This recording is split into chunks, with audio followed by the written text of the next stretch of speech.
you meet your girlfriend for the first time, 9 times out of 10, the story will stay burnt into your mind as an amazing memory. You'll meet her at the coffee shop, at a park, at a subway station, or maybe even on Tinder. My memory definitely stayed burned into my mind, but it definitely didn't start out happy at all. It was one of the happiest, but at the same time, one of the scariest experiences of my life. Who knew you'd meet your girlfriend thinking you would die in a few seconds? Anyway, this took place a few months ago, when I finally graduated from college. It was a very stormy day out, and since it was late, most of my friends went home after the ceremony, some alone, and some with their girlfriends too. I didn't feel like going home, so despite it pouring rain outside, I decided to go to a nearby bar. I arrived and sat on one of the unoccupied stools. The bar was unusually empty, probably because of the storm. I ordered a beer and sipped on it quietly, looking at my certificate. All alone, huh? I looked to my left. A girl was sitting on the stool next to mine. She had long blonde hair, bright blue eyes, and she was smiling at me. She introduced herself as Jessica. She looked nice enough, but I could tell that she was already a little tipsy because when she talked, she slurred her words, and for some reason, she giggled a lot. Not in like a friendly giggle. It sounded rather creepy. I was getting bad vibes from her, but I didn't think much of it. I just tried to look as if I wasn't that interested in conversation at the moment. It seemed to work, because she stopped talking and ordered another drink.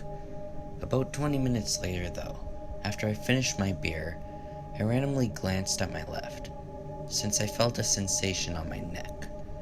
As I glanced, Jessica was staring at me.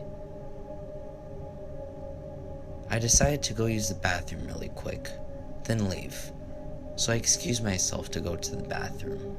Normally you get a, "Oh, okay."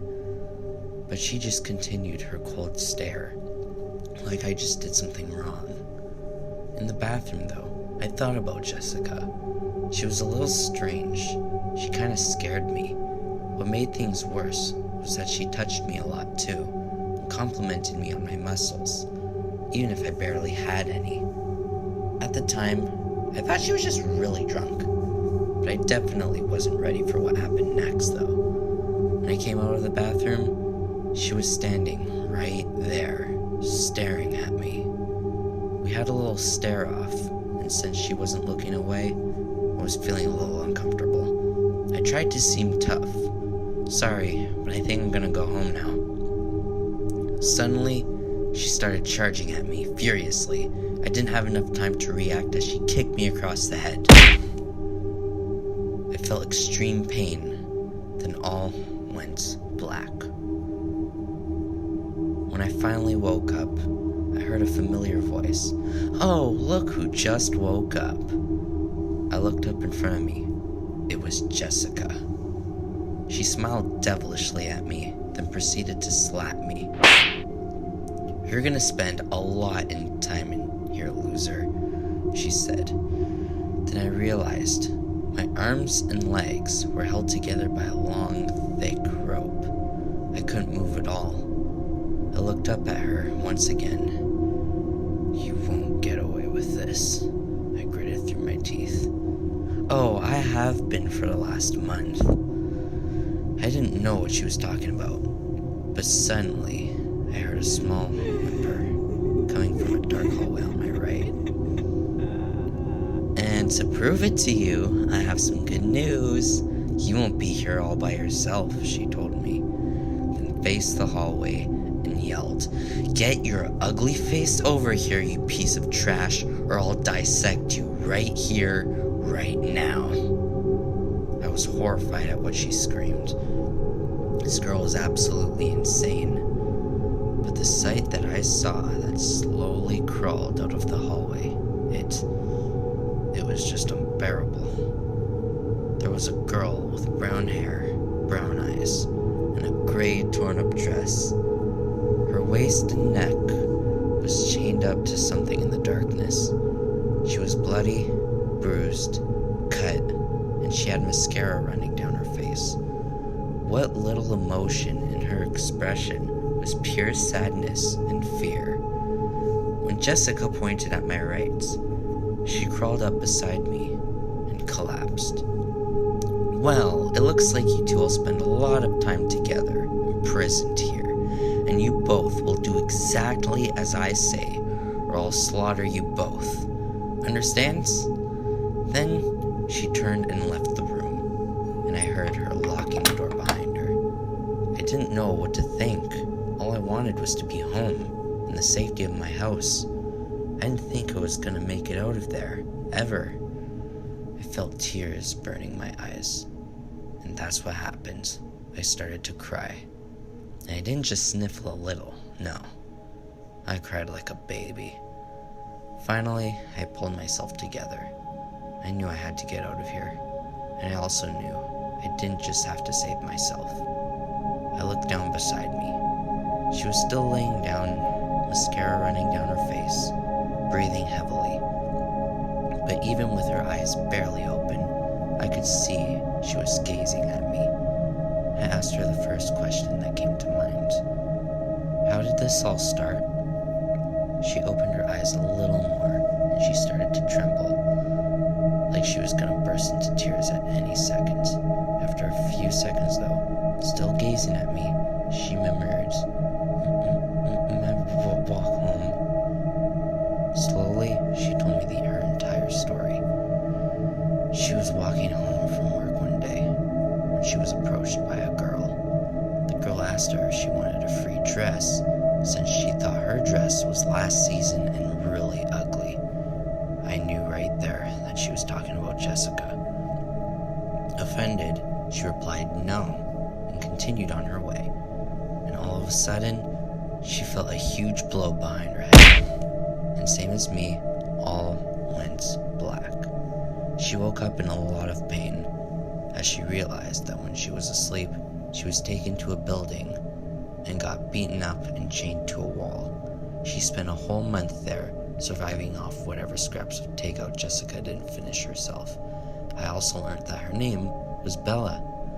Bella then told me that Jessica decided to kidnap someone else, just because she felt like it, and brought back a cute boy. I was a little confused. Then a little smile spread on her face, and she slowly winked at me. That made me smile a little too. I promised her that we would find a way out of here, and that she could stay with me till her bruises healed. She smiled at that, but then she pointed at a table over in the distance. I looked over and realized in horror that there were a bunch of tools on it. Scissors, knives, tweezers, scalpels, probes, basically various types of dissecting tools. If we don't do what she tells us to, she really will dissect us, she said, and I won't be able to talk to you anymore. A single tear dropped down her cheek, and I knew that was true, and that we had to come up with a plan. I knew the first thing I had to do was free myself. Obviously, Jessica wasn't very good at tying people up in rope, so all I had to do was really struggle, and the rope became loose enough that I could easily slip out of them. Then I looked at Bella. The chains attached to the waist and her neck both had keyholes. I just had to find the key. The key. I was thinking when I heard the door unlocking. Bella's eyes widened as I tried to find a place to hide. I decided to hide under the table.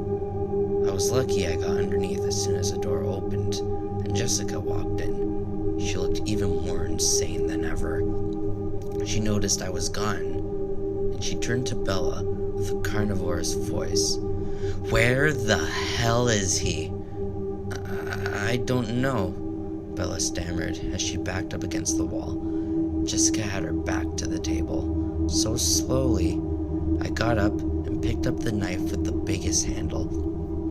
Jessica was still menacingly screaming at Bella as I quickly rushed over and hit Jessica as hard as I could in the back of the head with the handle. Bella turned around, but this time she wasn't quick enough, and I punched her in the throat. She dropped to the ground, coughing, and I found the keys in her pocket. Quickly unlocked the chains around Bella's waist and neck, grabbed her hand, and we both ran out the door. Surprisingly, the building we were in was really close to my house, and we made it there safely. I guess Jessica wasn't far behind us, because I shut my door and locked it, and 3 seconds later, Jessica was pounding on it really hard. Luckily, my door is very strong, and I knew she couldn't bust it open. But just in case, I grabbed the phone and led Bella upstairs. We locked ourselves in the bathroom, and I called the police. I explained everything to the operator, and he said a cruiser would be over there shortly. I thanked him and hung up. All of a sudden, I heard glass breaking downstairs. Jessica managed to break into my house. Thank God my bathroom door had a strong lock, because I could hear her walking around and shouting that if she found us, she would kill us both. We both quietly sat in the bathtub, and Bella hugged me. She looked really terrified. I wrapped my arms around her, and we hugged for what seemed like an eternity, until I heard the satisfying sound of the front door being kicked open, and a male voice shouted, "Police! Drop the knife and put your hands up." Me and Bella rushed downstairs, and we saw Jessica being taken away. Before she was gone, she gave me the most bone-chilling stare ever. But I just flipped her off, and so did Bella. Me and Bella told the cop all we knew, and the cop thanked us and left. Later, while I was cleaning Bella's cuts, she admitted her feelings for me, and so did I. I let her stay the night, and the next day, she moved in with me. We formed a relationship, and we were happy together, even to this day. But back to the kidnapping thing. I hope that never happens to me again. It was the scariest thing that ever happened to me, and I hope no one will have to suffer what I went through.